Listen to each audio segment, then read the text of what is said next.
What are we talking about? MotoGP season predictions 2021. Right. Minefield this. If anyone out there managed to predict any of what went on, I'll eat my own socks.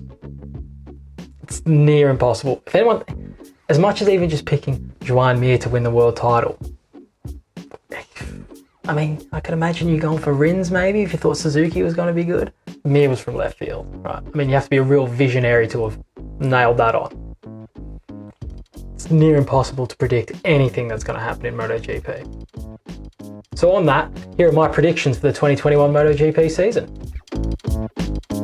I'm going to predict the exact date that Marc Marquez is going to return from his injury. Bit of a shit show last season, wasn't it, with him getting injured, going for surgery, trying to come back for the second race at Jerez. Didn't really make sense. It was a bit embarrassing for everyone all around. I mean, for him personally, to think he was going to get back out there was a bit silly. I get he's trying to do that tough thing that all MotoGP riders do. You know, you go down, you get a surgery, you turn up the week later with a plate in your hip or your skull. I think it was probably embarrassing for Honda for letting him get on the bike, embarrassing for his doctors, who somehow didn't manage to stop him or okayed him or didn't okay him, but he rode anyway. Look, it wasn't good for anyone. Except for maybe our entertainment. I mean, Marc Marquez came out in an interview recently, said if I'm not back in Qatar, I'll be back in Portugal. If I'm not back in Portugal, I'll be back in Jerez. If I'm not back in Jerez, I'll be... Yeah, no shit, Marc. We know that's how it works, mate. Don't worry, guys. I know the exact race Marquez is going to make his first appearance of the season. There's a great video on this on YouTube. I'll link it somewhere. Physio, can't remember the guy's name, but talks about the injury in detail, knows more about it than, well, me, and just puts a regular time period for an injury like that. And based on that, I'm going to call it at the Catalan Grand Prix, Circuit de Catalunya. 6th of June, I'm saying he's going to be back on track. Friday, free practice in the morning on the 4th of June. If all the races go ahead the way they're supposed to.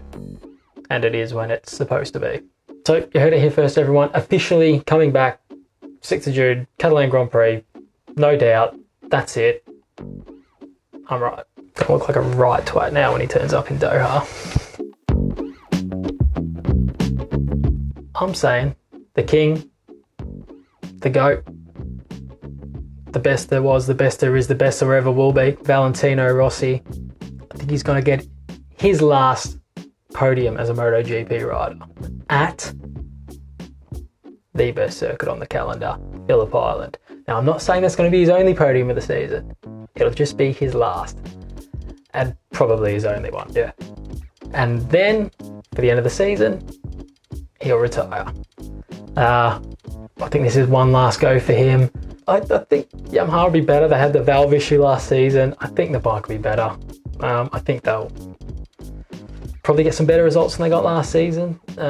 Rossi especially, out of the four of them that really struggled, it was him the most. I can see him being up there for a couple of Grand Prix. Managed to nab that podium early last season. I think he's going to get one late in the season this season. Let me know what you think though. Is he done? Has he got more in him? Is he going to go on for like 6 more years? Is he going to be 50 when he retires? I'm calling it this season. I predict that by the end of the season, we're going to get an announcement at some point. The Petronas Yamaha SRT team is going to sign on to be a satellite Suzuki team for 2022. I think Suzuki's finally going to pull the trigger on that. Chuck a second team in. They're as strong as they've ever been. Why not? The bike's a ripper. World champions. If there was ever a time, SRT are a professional outfit, the Petronas team, I think that's someone they would go after to try and bring in as a second team. Professional, quick, they know what they're doing. I think they'll relish the chance to be on a bike like that, to be a customer for a bike like that. And I think it's going to be all systems go, which will pave the way for a Team VR46 Yamaha satellite outfit. Rossi's links with Yamaha. Obviously, we all know about that. Yamaha legend, I think, with a spot there available for someone, I think they're just going to offer it to him. I think he's going to take it, having their own full team, not this Avintia, a Sponsorama / VR46 shit that they got going on right now. Oh, and that will mean that once Yamaha move on eventually, Maverick and Fabio maybe signs for another team, I think you'll only ever see Italians riding Yamahas from now until the end of eternity, with VR46 being the feeder team for the factory. I think we're going to see the return of the wildcards, and I hope to God we see the return of the wildcards. Nothing better than seeing a wildcard get thrown in last minute, jump on the bike, go win the thing. Who hates that? There's no one doesn't like that. Everybody loves that. Seeing Troy Bayliss in Valencia, bang, jump on that bike, lad, boom, wins the race. Brilliant. I think either Dovi or Lorenzo, but not both, will make a wildcard appearance before the end of the season. Yamaha was keen to give him one last season. No wildcards allowed. Got robbed of one there. And then obviously Dovi is a free agent. Anyone come and knock on his door, let's have it. Okay, so we've been through the first 4. As we get to number 5 now, we're getting into the more results-driven predictions. Who's going to spank their teammate by the most points? Now, I don't actually know why I gave myself this category, because it's pretty difficult. Like, they're all pretty evenly matched, I think, this season. I mean, other than the Aprilia situation where we've only got one rider. And we know that Aleix is probably going to brush aside whoever it is, but doesn't score that many points himself. So if there's going to be a big points gap, I've gone for someone who I think is going to be at the top, and then someone who I think is not lacking quality, but is maybe going to be lacking consistency and probably a bit of luck, like he did last season. So I've gone for the thriller, Jack Miller, to beat Pecco by the most amount of points as any teammate's going to beat any teammate. There's no real scientific reason for this. I had to just kind of pick someone, and there was a big points gap last year. I actually think Pecco's great. I don't know why I've picked this, but you know, let's have it. Viva Miller. Alright, so this one is probably my safest bet that I've gone with. It's probably the easiest one to pick, just because 3 rookies in the field this season, and one of them's on a new spec Ducati and 2 of them are on old spec Ducatis. So I'm going to back in the new spec Ducati to get the most points. Yeah, so Jorge Martin. Quality rider. A bit unlucky in Moto2 last season. Did he have COVID? Did he miss a couple of races? No, I can't remember. Yeah, he wasn't there for a few. Didn't get to compete at the latter end of the title battle. But his quality, we know his quality. If you're going to pick who's going to get the most points out of 2 old spec Ducatis and a new spec one, I'm going to take the new spec guy. So, easy one. My number 7 prediction is for who's going to be my rider of the season. So who's going to deliver the most for the potential of their bike, who's going to reach that limit for their team, get the maximum out of what they can do for their bike. My rider of the season this season is going to be Johan Zarco.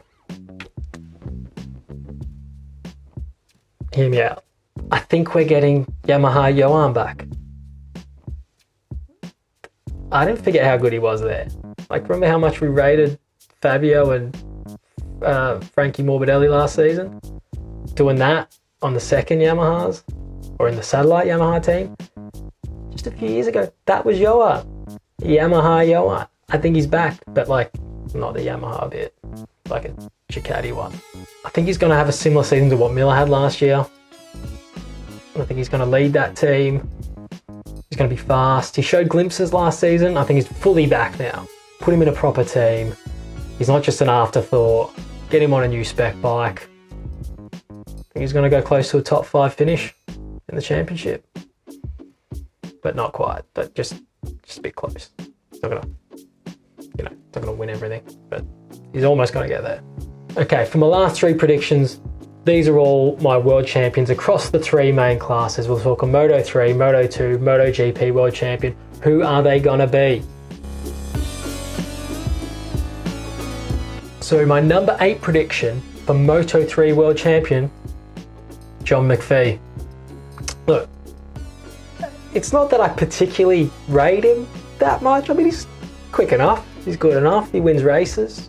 He's been unlucky, in the past, but he's going to have to win one eventually, right? So why not this one? Well, let's be honest, it's just going to be another Spaniard again, isn't it? But yeah, love to see a Scottish lad win the world title. Put that St Andrews cross helmet right up there on the top step next to your World Championship trophy. That's what we want to see. My number 9 prediction, Moto 2 World Champion 2021. It's your boy Remy Gardner. Obviously I'm going for Remy Gardner on this one. Australian, lad, love him, quick, he ticks all the boxes. Get him that world title, straight up into the second KTM team next season. You can ship out one of those other 2, like Lecuona and Petrucci. I mean, I love Petrucci, but nice guy, but like, come on. We've got Remy. So yeah, this is a double prediction. They've been trying to get him up there. They offered him the spot. He didn't want it. He wants to be Moto 2 world champion. He's going to do it. Here he comes. And for my 10th and final prediction for MotoGP in 2021, the MotoGP world champion. And they're going back to back. And it's not going to be Joan Mir. Alex Rins is my prediction to win the world title in 2021. Am I